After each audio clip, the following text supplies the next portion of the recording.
Welcome to Faith on the Field Show. I'm Rob Motti with a very special guest for our new episode, our first episode, not only of 2026, but the first time we are on FaithPointsTV. We are so excited to be on TV now. My daughter Alexia is joining me. I have twins, if you all know, as we've talked about, Remy and I. Remy's not feeling well, so Lexi is filling in. Melina, she'll join us at some point down the road, but we are so excited. If you're listening to us on any of our radio affiliates, you can start watching Faith on the Field Show on Faith Points TV. All you got to do is download Faith Points TV. We're on Saturday every morning at 10:30. Saturday morning, 10:30 Eastern, and Saturday night, 10:30 p.m. Eastern, which means it's 9:30 a.m. Central, 9:30 p.m. Central. Download it. It's on Roku, Apple TV, Fire Stick, Android TV, and Google TV, which Lexi, do you understand all of those? I need help with those. Yeah, they're... Do we have, which ones do we have?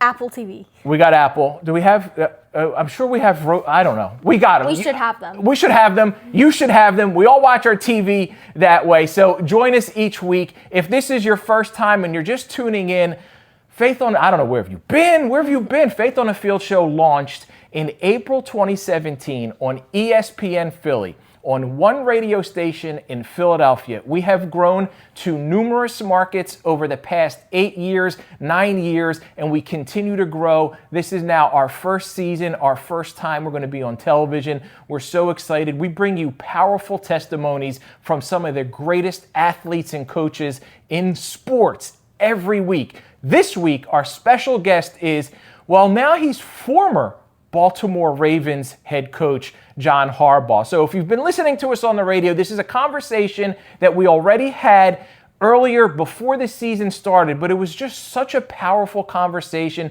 John was fired this week by Baltimore, so I wanted to bring it to our new TV audience and hear a little bit from John's heart. So stay tuned for that conversation. We'll bring that to you coming up in the next segment.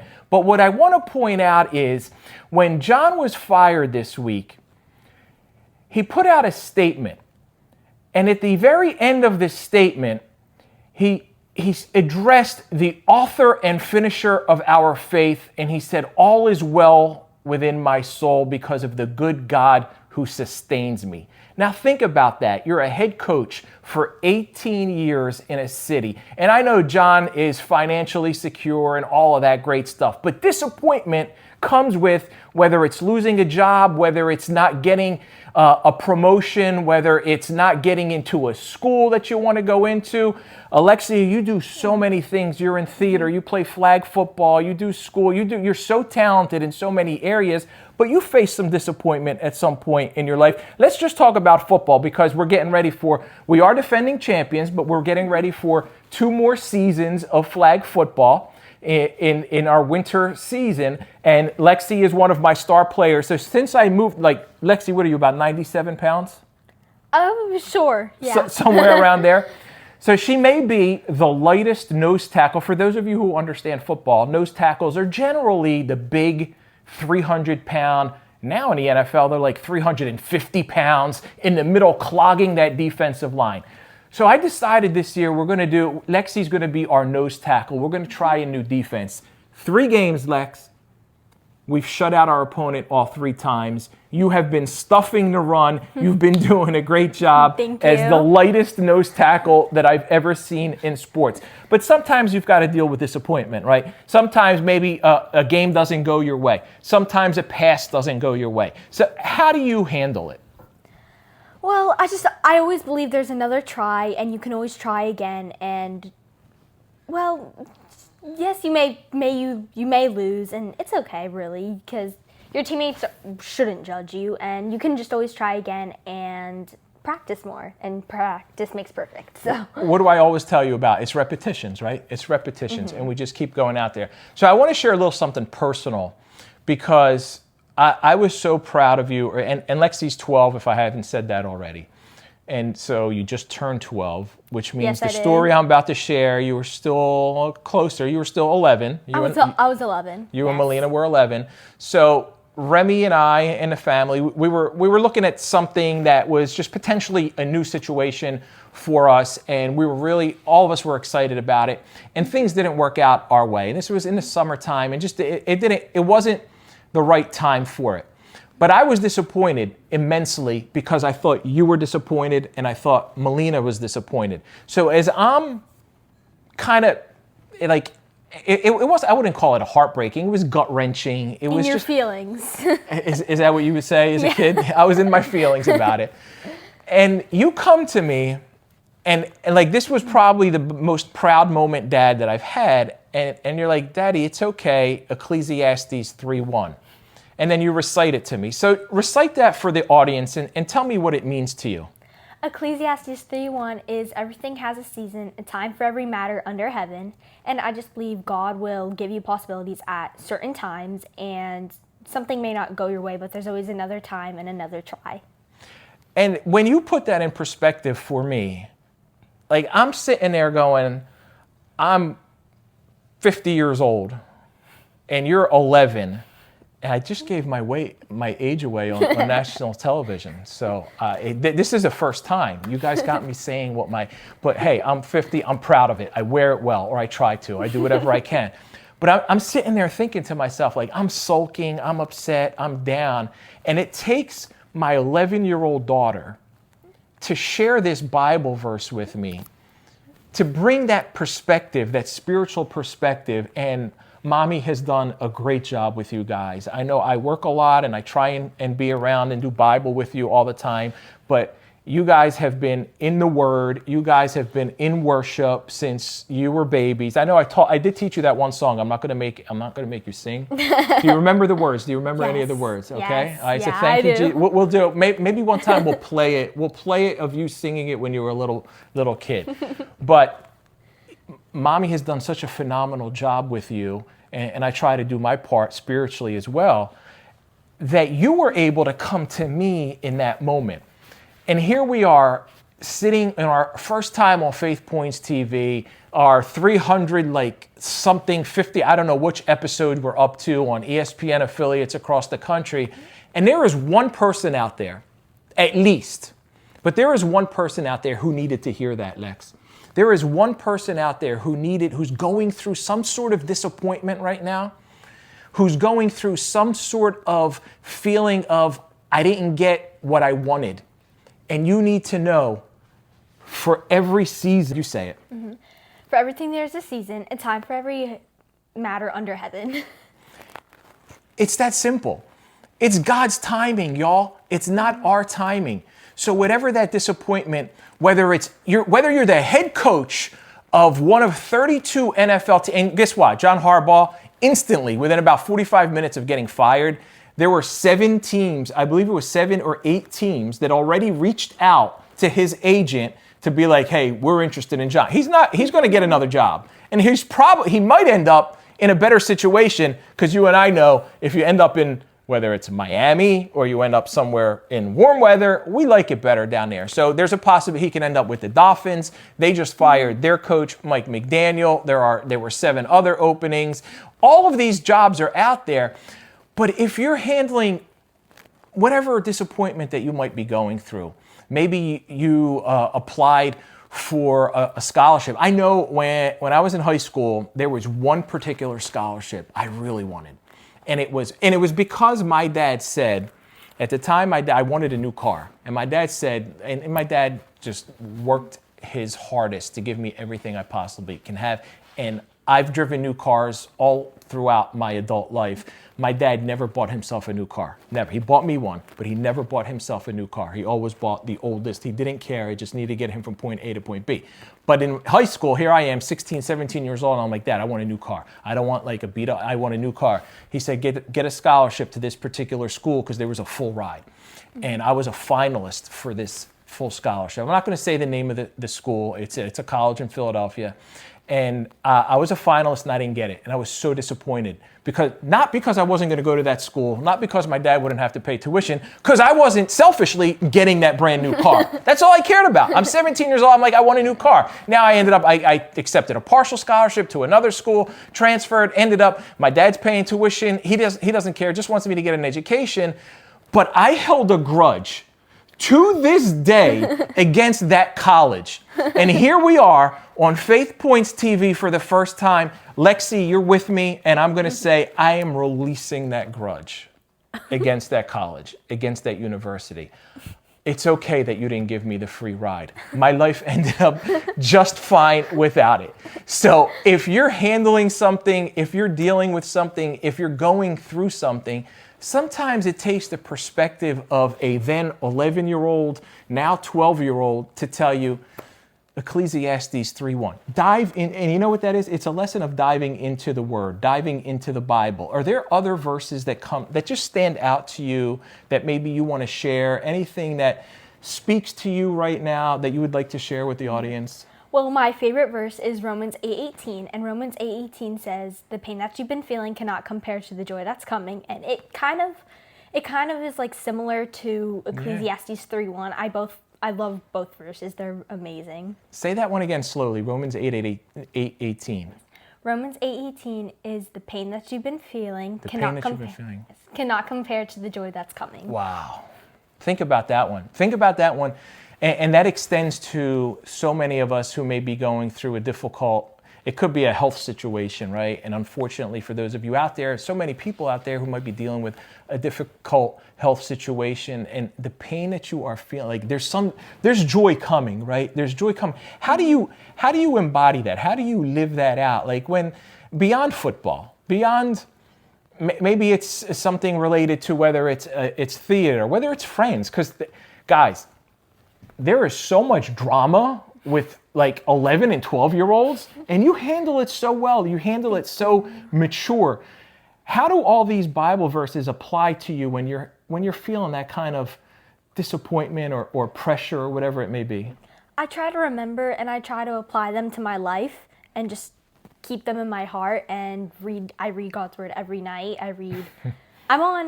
I'm on Isaiah chapter 26, I believe, so I love reading my Bible every night, and I try to do it in the morning, so I just try to keep God's word in my heart and apply it to my everyday life. You and your sister read so many books, but the coolest thing is that you started reading the Bible start to finish. How long ago was this?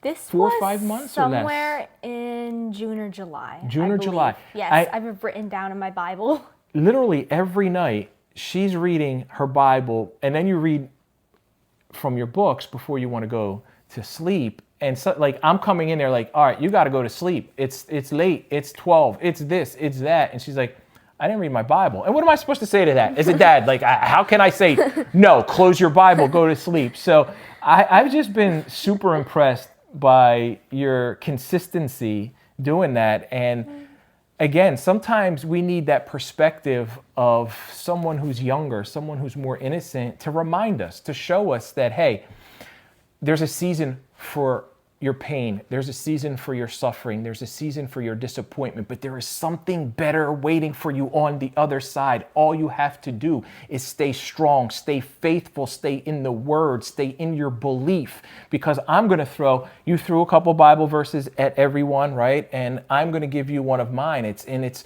Proverbs 3:5-6, trust in the Lord with all your heart, lean not on your own understanding, but in all your ways acknowledge Him, and He will direct your path. That's another one of my favorite Bible. I call that a Hall of Fame Bible verse. I like that. You know, there's like a certain few of them. I think Romans 8:18 is definitely one of those. It's one of my favorites. I would vote for it. I would put it in the Hall of Fame. I also believe that it's okay to feel disappointed and it's okay to feel upset at certain times. Just try not to give up, because like those two verses remind us, good things will be coming. You're right, because if you don't feel that disappointment, you don't have feelings. Like, we're human. We're human. Like, I may go through so many, and I try not to be a roller coaster of emotions sometimes, and I've done very well. Like, this is we're getting really personal here, and I just don't want to be crash out daddy. So that was my New Year's resolution, is not to be crash out daddy. And I think Mine was don't procrastinate, but I think yours is kind of good. Better, so, hey, yeah. we all need whatever it is that we need. So Lexi, thank you so much for filling in for mommy. You. We really appreciate it. Stay tuned. I hope if this is your first time watching us, I hope you love this segment, because the next one coming back, you're going to hear a powerful conversation. It's just part of the conversation. It's not the full interview with Coach John Harbaugh, but Coach Harbaugh he's such a strong man of faith. I love when he finishes a game and he walks out there at his post-game news conference and he just reads a Bible verse to the audience, to the news media, and says, this is what I just said, or what I just shared with the team. So stay tuned. You're going to hear from John Harbaugh. This is Faith on the Field Show. Welcome back to Faith on the Field Show. I'm Rob Motti with my beautiful daughter, one of my two twins, Alexia Motti, filling in for her mom, Remy. If you're listening to us for the first time, check us out, faithonthefieldshow.com. Every episode, you can listen to the podcast version after they air on radio.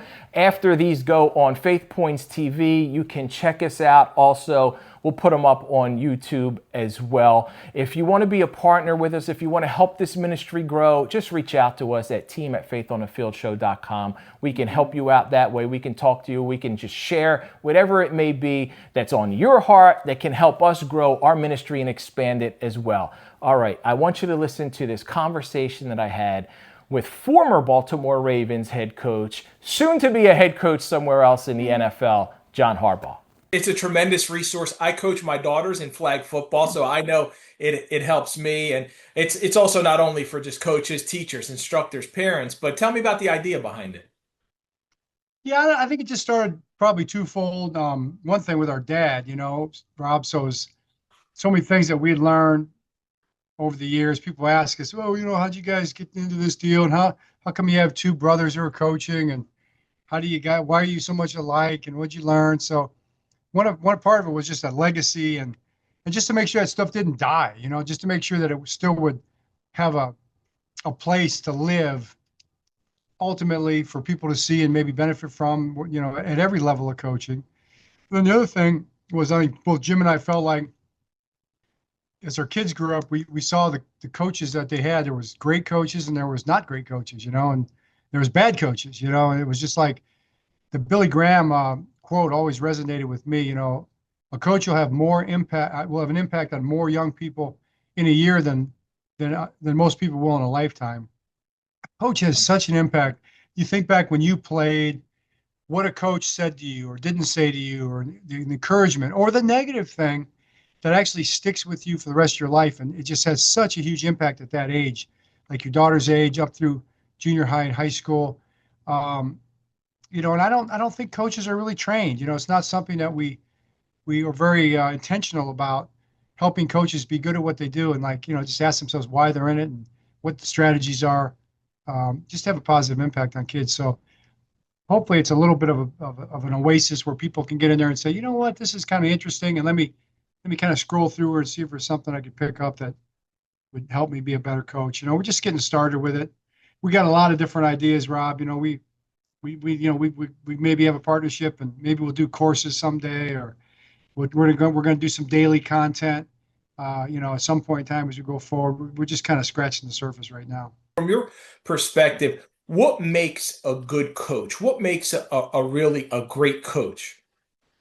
Well, I think there's two things. Obviously, there's competence, and there's character, and character reflects itself really in how much you care about the people, because it's good to the proverb says guard your heart, and it's kind of a life statement, but in coaching it's really important to check your heart and just ask yourself, why am I doing this? You do it because you care about your daughter, you love your daughter and her friends, and you want them to have a great experience, and you want them to have joy and have fun and come back the next year and learn something, and also the lessons that sports teaches, right? Teamwork, camaraderie. Oh yeah, you fight through adversity a little bit maybe, and to enjoy the moments of victory and the moments of success. They get a hit for the first time, or they do something really great, something they will remember the rest of their life. You can celebrate it with them, and it gives them a sense of self-worth. But also, hey, they strike out in the big moment, you know, and they got to walk back, and you're able to put your arm around them and tell them, you know what, you did your best, and you really fought, you really were there, and I'm proud of you. So you know that these are going to be memories they're going to have the rest of their life, right? And you're intentional about that. You understand that this is like this is the time of their life that it's really meaningful what you say to them as a coach. You know, you're different than their parent, you're different than their dad, you're different than their friends. And you get down that level and you say, this is what I appreciate about you. You know, this is what makes you special, what makes you unique. I'll never forget this about you. This is one of your great traits. Whatever you might say, they will never forget it. It'll be a gift, a gift. It's an eternal gift. It's better than any material thing you could give a person, because they'll carry it with them the rest of their life. And I just think as coaches, if you're intentional about that, and I didn't see that too much with my daughter's coaches, occasionally. And when I saw it and a coach did that for her, I was so grateful, you know. And I don't know, I just think that to me, that's probably, if nothing else, that's probably the number one main coaching point probably that we have in the whole idea of the coaching academy. What are your core principles as a head coach? Oh man, I mean, you know, we have a lot of little different things that we kind of strive for. We do believe in the idea of first principles, and that we say principles are written in stone. You know, those are values, and methods are not. You know, we're not gonna get caught up in a way of doing something and think that is actually, you know, chiseled in the Ten Commandments of coaching or whatever it is, you know. But there are certain things that we believe in that are going to be really important. Some of the things are just football things, you know. We believe in hard work. You know, we believe in running to the ball. You know, we believe in kind of deciding, making the choice to be committed and be all in, and you know, we try to have that reflect in the way we play on the field in terms of whether it's, you know, finishing plays, running to the ball, all that kind of stuff. But the biggest thing I think that we believe in is two things. We really want to put the player first, and we want to, everything we do, build around the talents and abilities of the players that we have. It's like, I think most coaches, even in the NFL, are system coaches. They learn a system. They know the system really well. This is my system. This is how I do it. I'll bring my playbook in. I'll drop it on the table, and I'll teach it to you. You're going to learn it. This is how we're going to do it. And we're going to try to bring players in that fit the system. It's like, man, I wish it was that easy. I wish everything could be so perfect. But I think the really great coaches are able to be much more adaptable than that. They understand the game on a deeper level.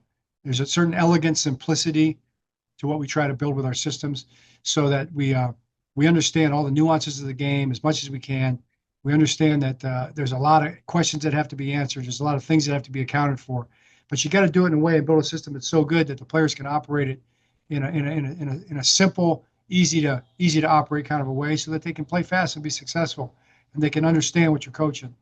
And we believe in process. In other words, we try to coach black and white process. Like, this is your responsibility. This is what you're expected to do. This is how we encourage you to do it. This is the best technique to do it with. And if you do it this way, and if you're going to lose, say lose this way, not that way, then we'll say good job regardless of the outcome. The outcome is a function of a lot of things. Sometimes it's just pure luck. And I think the worst coaches are the ones, and I've seen it with my daughter, it drives me crazy. The worst coaches are the ones that say good job when a play is made and bad job when the play is not made. They may have done everything you asked them to do. The play just didn't get made. The goalie made a save. You know, the guy made a tackle, whatever it might be. They still did a good job, you know. And when you do that, I think you give them the opportunity to cut it loose and play with some freedom. And you're not a finger pointing kind of a coach. So off the top of my head, those are probably, and we try to be positive. Like, one thing we talk about all the time is it's a 95-5 rule. So 95% of the time or thereabouts are really good players doing things the right way.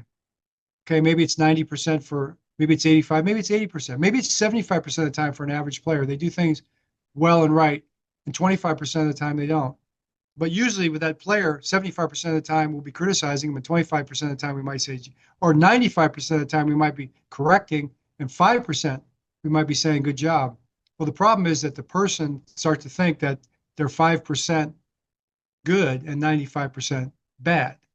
And Don't, and you've been there as an athlete, man. This guy's on me all the time. He never sees the good stuff I do. Every time I turn my toe the wrong way, he's on me, but he never notices all the good stuff, right? It's like, well, you probably do notice the good stuff, but you're too busy correcting the stuff that's not so good. And the player doesn't have a context that he's actually doing a good job. So what does he do? He tunes you out 90 of the 95% of the time. Well, that 5% correction time or 10% correction time, I want him to be all ears, locked in and listening. So I need to spend the same amount of time making the corrections maybe, but I need to work real hard to make sure 90% of the time I'm positive and upbeat and telling him he's doing a good job and encouraging him and acknowledging all the good things that he does. That takes a lot more work. It takes a lot of work as a coach. You got to be coaching everybody all the time if you're going to do that. And you got to kind of, again, check your heart, guard your heart, and come from a perspective of just positivity, And then the player's like, hey, the coach, he sees me. He respects me. He knows I'm doing a good job. He sees I'm doing a good job. I want to hear what he has to say about me where I can improve, I think that's a real effective strategy. Obviously, coming from a football family with your brother, with your dad, was there ever really another option for you other than football? Or was there anything else that? I was going to be a lawyer, I was going to be a lawyer. I was getting ready for law school. My dad was at Western Michigan, and I was in grad school there after I got done at Miami. And he was a coach. He came up a coach short, and I was 21. And he says, "You want to coach? You want to help me coach? I need a running back coach." I'm like, "I've never coached running backs before in my life." He goes, "Yeah, I know, but we'll tell you what you need to do. But I think you can do it. And if you work hard and study, and I need you to do it." So I'm like, "Okay, I'll do it." And I started coaching and had a great bunch of guys. Dan Ferrigno was the offensive coordinator, and Steve Zabel at one time was the offensive coordinator. He's great coaches, but man, after about a month, I was hooked. It was over. Law school was out the window. Now my daughter's going to law school, so we get our first lawyer finally. That's awesome. Well, I think you made the right decision. Mental health to me is something that's a big topic. I do a lot with. I actually go to take some players and we go into schools and talk to kids about prioritizing the importance of their mental health. And as the more players across the league, John, that I talk to, the more this theme keeps coming up to me. The guys who are the roster bubble guys, the guys who are not guaranteed anything, they could be cut, practice squad, back and forth. There's a lot that they go through. There's anxiety, there's stress. There's a lot of these issues that can lead to mental health problems, whatever it may be, but they're reluctant to seek help, they tell me, because they feel like they don't want it to be viewed as a disadvantage. They don't want it to cost them an opportunity. Then the guys who were more secure, like I was in Philly when Lane Johnson took 3 weeks out of the season. He's an all-pro right tackle. He's comfortable. Have you sensed that? Have you sensed that players who are back of the roster bubble? I talk to baseball players. They get sent down to the minors. They struggle through that, but they don't get the help until after their career is over. Have you, kind of felt that? I have, and I think like it's becoming more acceptable, thank God. Just because we're a little further along than we were 10, 15, or 20 years ago. Yeah, 20, 25 years ago, when you and I were in Philly, man, that would be such a sign of weakness. You could never. There were no team psychologists back then. Now everybody's got team psychologists. Most teams have team chaplains. The PE guy is dedicated. Usually he's a professional of some kind. Whatever. I just think that it's way more acceptable now. We try to use the term mental strength, as much as anything. I mean, mental strength it's like anything else. I mean, you've got to work at it. It's like going into the weight room, and there should be no stigma attached. That should be a positive. You try to do that as much as you can. I don't know. I agree with you. I think it's like a massive area of, I don't know, we got to dig into. That's it for this week. Thank you to John Harbaugh. Thank you to my daughter, Lexi. Thank you for watching us. Until next week, I'm Rob Motti, reminding you, make a difference. Be a blessing.